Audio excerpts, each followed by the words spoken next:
Topic po natin, mga pagkaing nakakasira sa kidneys, mga pagkaing nagpapataas ng creatinine. Narinig nyo na ba yung word na creatinine? Delikado po yan. Oras na tumaas ang creatinine natin, may sira na ang kidneys natin. Kaya ayaw natin tataas ang blood test natin. Ang kidney disease mula stage 1 hanggang stage 5. Stage 1, umpisa pa lang kidney disease. Stage 5, dialysis na yan. Itong mga stage 3, mataas na creatinine nito. Siguro mga 200 to 300 na creatinine yan. So, paano tayo makakaiwas sa sakit na kidney disease? May kasabihan nga na sa pagdating sa kidney disease, 4 na letter D. May nagturo sa akin, 4 na letter D. Unang D is, first stage is diet. Namali ang diet mo. Pag namali ang diet mo, masyado maalat, masyado matamis, pwede ka pumunta sa pangalawang letter D, which is diabetes. So, diet mali. Number 2, diabetes. Pag hindi ginamot ang diabetes ng matagal na panahon, hindi inayos yung diet, aabot tayo doon sa pangatlo, yung tataas ang creatinine at dialysis. Yun ang nakakatakot. Kasi pag nagda-dialysis, lalo na chronic dialysis, tuloy-tuloy na yon. Pag diet, diabetes, dialysis, hindi ko na lang babanggitin kung ano yung pang-4 na letter D. Kasi yun ang pinakadelikado na pang-4. Alam nyo na siguro ano yung huling letter D. So, para umiwas tayo sa sakit at pagkamatay, maaga pa, kahit wala pang sakit, ayusin na natin. Kasi yung kidneys natin, pag tumatanda tayo, hindi nyo lang alam. Pag tumatanda tayo, kahit okay ka, humihina ang kidneys. Hihina ang puso, hihina ang buto, hihina ang mata, tenga, pati kidneys humihina. Kaya mas maingat tayo sa pagkain, lalo na pag tumatanda. Ayan, no? Sodium ang kalaban ng kidneys, alat. Okay? Huwag maalat, magmamanas, tataas blood pressure. Ayaw mo rin maraming protina. Okay? Mga high protein, puro karne, walang kanin. Kung bata ka pa, siguro kaya. Pero pag may edad na may sira kidneys, ayaw natin maraming protina. Nahihirapan ang kidneys dyan. Yung maalat, matatamis masyado, ayaw din natin. So, alat, tamis, at protina. Ano ang tamang dami ng tubig para hindi masira ang kidneys? Ito ang 5 stages ng kidney disease. Stage 1, 2, 3, 4, 5. Stage 1, masaya pa yung kidneys, pero medyo may sira na to. Yung creatinine nito, medyo bahagyang tumataas na. Pero yung lakas ng kidneys niya, 90% pa. GFR, 90% pa. Pag mild na, stage 2 na, yan, nakasimangot na. Stage 2, stage 3, mataas na creatinine. Baka 150, 200 na. Mahirap na ibaba. Baka dun nga sa mga pagkaing mali na nakain. Baka dahil sa diabetes, nakakataas ng creatinine. Pag malala, high blood na hindi ginagamot, nakakataas din ng creatinine. Ito yan, no? May sira na ang kidney, so 30% na lang, 50% lakas. Stage 4, malala na to. Mataas na creatinine, baka 300, 400 na to. Pwede na nga mag-dialysis sa stage 4, early dialysis. Pero iba, inihintay na kidney failure na, sira na talaga bago magda-dialysis. Usually, pag ganito nag-dialysis, tuloy-tuloy na. Pero pupunta kayo sa nephrologist ninyo, malay natin, baka may maayos pa. Baka biglaan lang na dehydrate, nasira, pwede pa makabawi minsan ang kidneys o baka kidney stones, baka makabawi pa. Pero kadalasan, mahirapan po.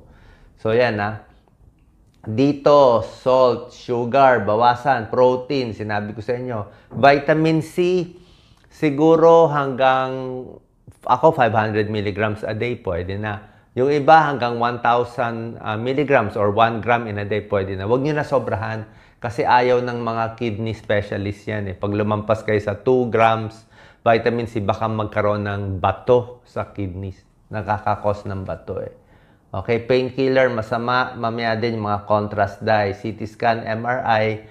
Minsan may dye ini-inject. Kung may sira ang kidneys, kailangan binabantayan. Baka makasira din ang kidneys. So, ano ang dami ng tubig na kailangan? Tamang dami, ito, 2 liters. Ang pinakamagandang dami ng tubig na happy ang kidneys natin ay mula 2 liters hanggang 3 liters in a day. Ulitin ko, kasi marami nagko-comment nababasa ko na yung comment nyo dati. 2 liters, 2 litro is 8 basong tubig or fluid sa isang araw. Tubig or fluid. Pwedeng 8 basong tubig sa araw, mas maganda. Pero kung ayaw nyo ng tubig, baka palitan mo yung mangyayari. Baka isang soft drinks ka, isang kape ka, isang tsaa. Isang soft drinks, kape, tsaa, o 3 na yon. So, 5 baso na lang yung tubig mo. O, pareho din yun, 8 din. Pero, mas gusto natin yung soft drinks mo, yung kape mo, at yung iba pang liquid na matatamis, palitan mo na lang ng tubig kasi mas healthy.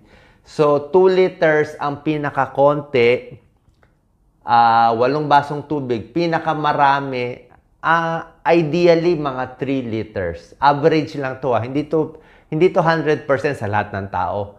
Ibig sabihin, kung malaki ka talagang tao, construction worker ka, pwede ka mas marami sa 3 liters a day. 12 glasses yun. Or kung payat na payat ka naman, 80 pounds ka lang, naka-aircon ka lang, nasa bahay ka lang, baka pwedeng 4-5 basong tubig lang sa'yo. Pero on the average, pinaka-happy ang kidneys mo, pinaka-happy ang creatinine sa 2 liter to 3 liters. Actually, pag medyo kidney failure na, dito na, gusto nila 3 liters 3 litro or 12 glasses of water ang pinakamaganda. Gusto ng kidneys tubig Tubig ang gusto niya. Ayaw niya soft drinks, ayaw niya diet soda, ayaw niya energy drinks, ayaw niya matatamis. Ang gusto niya tubig. May pag-aaral yan. 3 liters, 12 glasses of water, mas nakakababa konti ng creatinine. Mas napipigilan ang pag-angat ng creatinine. Ngayon, may nagko-comment, Doc, gano'n ba karami ang 1 basong tubig? 1 basong tubig, 8 ounces. Siyempre, isang normal na baso. Kasi ang 1 baso daw niya ay yung 16 ounce na nabibili sa fast food. Siyempre, hindi 1 baso. 1 baso is normal na baso, 8 ounces. Yung ganyan lang, normal lang. 350 ml. Hindi, 240 ml. 250, 240. Yan. Ito, kidney nutrition principle. Habang di nagda-dialysis, ang ayaw niya maalat. Maraming alat na nakatago. Maliit lang to, ako na lang magsasabi. Salt, barbecue sauce, ketchup, soy sauce, mix, betchin. Ang betchin, monosodium glutamate. Sodium din siya. Alat. Lahat ng mga chichiryan natin, may betchin, MSG, maalat. Instant noodles, wag masyado yung alat. Canned food. Yan, seasoned salt. Yan ang may iniwasan. Tignan nyo, pag ang pagkain ay galing sa fresh, galing sa puno o bagong kuha sa farm na manok, ay mababa siya sa salt. Wala siyang asin. Cucumber, 7 slices, 2 milligrams of salt lang. Ang konti. Pero pag ginawa mo ng pickle siya, 900 milligrams. From 2, naging 900. Manok, bilhin sa palengke, iluto. Wag mo kung walang timpla siya, 69 milligrams lang. 69. Pag ginawa mo na siyang fast food na masarap sa fast food, ayan 2,000 milligrams. From 69 milligrams ng salt, naging 2,000 milligrams. Grabe yung more than 10, 20 times. Grabe, 30 times at ang tinaas nyo. Dahil binudburan ng alat Lemon, 1 milligram of salt. Pag salt, ang taas. Soy sauce, 1,000 na. Ito, pork, baboy, pag niluto mo lang, ang konti lang, 59 milligrams lang. Pag ginawa mo ng bacon, hotdog, hamon, 1,000 milligrams. High salt, maraming manas, maha-high blood, mahihirapan ang kidneys, tataas creatinine, papunta sa dialysis, tuloy-tuloy ang dialysis, delikado. Delikado. Okay? Ayoko na sabihin, pero basta delikado yung mataas na creatinine. Huwag niyong papabayaan. Okay? Ilaban pa rin natin. Sa atin yan ang problema. Ang gastos kasi sa dialysis, Hindi lang naman yung dialysis, bibili ka pa dialyzer, meron ka pang erythropoietin, meron ka pang gamot. Kaya sobrang mahal. Kahit malibre pa yung dialysis, magbabayad ka pa rin. Kahit malibre siya ng PhilHealth. Anong pagkain nakakasira sa kidneys? Nakakataas sa creatinine, nandito, 10 yan. Number 1, tulad ng sabi ko, sobrang beef, sobrang pork, sobrang protina, nakakasira ng kidneys, kaya bawasan. Okay, damihan mo inom ng tubig. Ngayon, kung healthy ka, kaya naman kung healthy ka. Pero kung hindi ka healthy, tumatanda, wag masyado. Ha? Wag masyado. Actually, mga may kidney failure, may kidney disease, stage 3, stage 4, ang protina nila ang konti. Ang turo nga sa kanila, kumuha ng maliit na pork chop, hati-hatiin, tadtarin, gawing giniling, para lang mukhang marami. Kasi bawal nga sila protein. High protein, nakakataas ng creatinine. Dark colored soft drinks, energy drinks, so hindi rin maganda. May phosphorus, ayaw ng kidneys. Water na lang, lemon na lang, tsaa na lang. Instant noodles, maalat. O pwede yung kanin na lang, o spaghetti na lang, o yung noodles, huwag mo masyado lagyan ng alat. Processed food, sinabi ko sa inyo, sobra alat. Hotdog, bacon, ham, lahat ng gusto natin. Mga salty natin, nandito rin natin. Palitan na lang ng fresh foods. Fresh na fish, chicken, munggo. Pwede ang munggo, Munggo is vegetable protein, Protina siya. Pero galing sa gulay, pwede yan sa may kidney problem. Junk food, sobra alat, salt and vetchin, maalat. Ano na lang, iba na lang, gelatin, yogurt, gulaman na lang.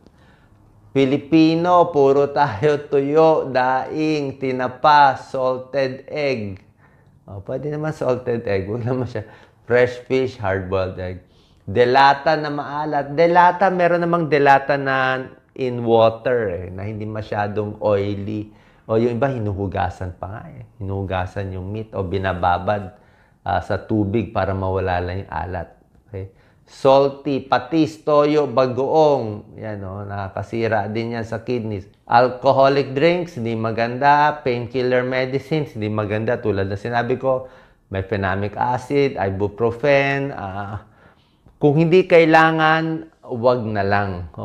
Kung bibigay ng doktor, baka 1 week or less. Paracetamol, better. Gusto nyo pain reliever, yung mga pamahid na lang. Wag na lang iniinom. Baka makasira ng kidneys to. Hindi lang kidneys masisira sa pain reliever, pati tiyan, pwede dumugo, pwede ma-high blood. Nakaka-high blood din ng painkillers. Yung mga naka-die, mga CT scan, MRI, angiogram, unang-una, pag ni-request naman ng doktor, wala tayong choice, di ba? Kailangan makita, baka may baraka sa puso, kailangan makita CT scan, baka may cancer, may bukol, o kailangan gawin. Walang choice. Kaya lang, kahit gagawin siya, may chance masira ang kidneys. Kaya dapat, paalam nyo sa doktor nyo, may sira kidneys ko, may kidney stone ako, maalat ako kumain, may high blood ako, may diabetes ako. So, habang ginagawa yung procedure, para ma-protect yung kidneys. O baka may way na ibang paraan na hindi masyado maraming dye na para na ginagamit. Kasi contrast dye, ayan kidney failure due to contrast dye. CT scan, MRI, ayan Dapat aware din yung doktor nyo. Okay, usually ang ginagawa dito, bago inject ng dye, lalagyan ng tubig. Baka bigyan ka 1 litrong tubig, uminom ka maraming tubig. Tubig talaga pampabuhay Inom maraming tubig, tapos minsan may binibigay na gamot para pagpasok ng dye, mailabas lahat. Yung mga binubugbog, hazing, di ba? Nababalita yan, mga frat, binubugbog. Bakit namamatay yung nabubugbog? Kidney failure. Kasi pag nabugbog to, binugbog tong muscle mo, di ba? Sa binti, pinapaddle yung puwet, di ba? Pag pinadal mo na pinadal, yung muscle nadudurog. Ano ba ang muscle? Protein, di ba? Muscle sa katawan, dinurog yung hita, dinurog yung puwet, kakapalo. Muscle yun protein, pumunta sa dugo. Parang kumain ka ng 10 steak. Pagpunta sa dugo ng protein, magbabara sa kidneys, rhabdomyolysis, kidney failure. Yan ang sinasabi ko sa inyo, high protein, hindi maganda. Kakapalo ng hazing, yung protina ang magki-kidney failure. Kaya mga na-hazing, ang ihi nila kulay brown. Tapos magki-kidney failure, kaya namamatay. Anong treatment? Para hindi mamatay sa hazing, Bago magpabugbog, uminom ng 1 litrong tubig. Maraming tubig, kaya habang nabubugbog, kung pwede mo maihi lahat, yun talaga ang secret. Diba? Kahit exercise, bago mag-exercise, inom ka ng tubig. Kaya yung mga iba, nakikita ko nagsasabi, 3 basong tubig lang sa araw. Pwede kayo mabuhay 3 basong tubig isang araw. Pero para sa akin, very, very risky. Tubig lang naman eh. Wala namang bayad eh. Ano pa pinag-aawayan natin doon, di ba? Oo, mabubuhay ka doon. Kaya lang, ako rin, sinubukan ko na kidney stones ako noon eh. 3 glasses lang ako. Kaya, kung gusto nyo safe, 6 na baso, minimum. Kung kaya nyo, 8 glasses. Yung water, mas maganda. Pero kung uminom ka ng buko, tubig na rin yun. Uminom ka ng sabaw, bilang na rin yun. So, hindi mo naman ilalagok yung 8 ng isang inuman eh. Okay? Sana po malinaw to kasi ito, simpleng tip, pero pampahaba ng buhay nyo, malaki matitipid nyo. Kidney failure symptoms. Ano sintomas? Una-una sa skin, makikita mo na yan. Yung mga pag talagang stage 4, stage 5. Kasi yung ihi na babawasan na, yung dumi ng katawan, hindi na nalalabas. So, lalabas yan sa skin. May parang kati-kati, yan, may pula-pula. Pwede rin magiging anemic. Ang may kidney failure, anemic na yan. Stage 4, stage 5, anemic. Kasi, ang kidneys ang gumagawa ng erythropoietin, isang hormone, mula sa kidneys, inuutusan ang bone marrow natin, ang buto na gawa ka ng dugo. So, pag nasira yung kidneys, hindi siya nakaka-produce ng erythropoietin, hindi mauutusan yung buto na gumawa ng dugo. So, anemic siya, maputla. Okay? Kaya yung mga nagdadialysis, nag-i-injection ng erythropoietin, which is magkano? 3,000, 4,000. Bawat injection, twice a week for life. Oh, magkano na yon? Wala pang dialysis yon, di ba? Kaya hindi nga pwede. Kaya itong mga alat, iwasan na natin. Kidney failure, napapagod, nagsusuka, maga yung muka, manas ang tiyan, manas ang paa, ang ihi, mabula masyado. Pag mabula ito, sabihin may protein lumalabas. Yung sabihin, hindi na maganda yung filter ng kidneys natin lumalabas na. Minsan, nagkakatubig sa baga, humihina ang ihi. Pinaka-problema natin, diabetes at high blood. Yan ang nagkakos ng kidney failure. Plus ito, lahat na to. Diabetes, high blood, alat, tamis, fluid. O, kita mo, tubig. O, sabihin nyo, importante ang tubig yan. No? Counted siya sa malaking tulong sa kidneys, tubig. Yan, no? Pain reliever, smoking, healthy weight, bawas salt, bawas alat, yung sugar lang eh. Nandito na yung sugar, bawas sugar. Kita nyo, ito pa lang nandyan na lahat ang pinakamahalagang tips para hindi masira itong kidneys natin. Okay? Pag nasira ang kidneys, maganda kidney transplant. Kaya lang, mahal, 1 million, 2 million. Yun ang problem natin. Hanap pa tayo ng kidneys. So, kidneys, para maging healthy, ipa-check ang diabetes, blood sugar. Ipa-check ang blood pressure. Kailangan normal yan dalawa. Pa-check ang cholesterol. Ang blood pressure na gusto natin sa may kidney disease ay hindi 140/90 or lower. Di ba yan naturo natin? 140/90, mas mababa, okay na yan sa normal na tao. Pero kung may diabetes ka na baka may sira ang kidneys, ang gusto mong cut off ay 130/80. Ulitin ko, ang red nyo ay hindi na to, mali na to. Ito pang normal na tao. Pag may kidney problem, may diabetes, 130 lang to over 80. Yan na max mo. Gusto mo mas mababa para hindi masira ang kidneys. Punta sa doktor pag siyempre tumaas na creatinine, mahina na ihi, nagsusukan na. Okay. Ito yung mga blood test para makita natin creatinine. Urinalysis, malalaman kung may sira kidneys, blood test, complete blood count, fasting blood sugar, potassium, creatinine tumataas. Ultrasound ng kidneys, makikita kung ano ang problema sa kidneys, may bato ba, may infection ba, maliit ba ang kidneys. Ang may kidney failure, lumiliit ang kidneys. So, pumunta sa kidney specialist, nephrologist, linyang-linya nila to. Every 3 months, kung tumataas ang creatinine, yan talaga ang magagawa natin. Okay? Wala na tayo ibang paraan.